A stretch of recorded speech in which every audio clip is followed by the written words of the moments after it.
ঈদের দীর্ঘ ছুটিতে মৌলভীবাজারে পর্যটকদের উপচে পড়া ভিড় ছিল। পাহাড়, টিলা, চা বাগান, বিভিন্ন ঝর্ণা, লাউয়াছড়া জাতীয় উদ্যান সহ জেলার প্রতিটি পর্যটন স্পটে ছিল দর্শনার্থীদের আনাগোনা।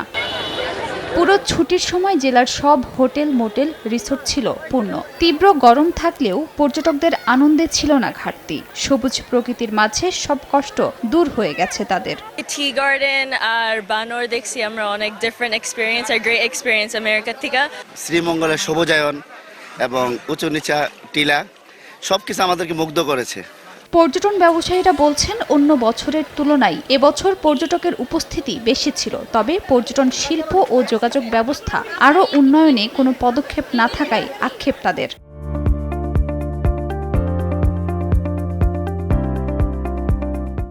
শ্রীমঙ্গল পর্যটন কেন্দ্র হিসেবে ঘোষণার পর থেকে এই প্রথম এইভাবে ব্যাপক উপস্থিতি দেখলাম আমি পর্যটকদের। এই সরকার এবং আগামী সরকার এই সিলেটকে পৃথিবীর বুকে একটা পর্যটন এরিয়া হিসাবে, পর্যটন শিল্প হিসাবে গড়ে তুলবে।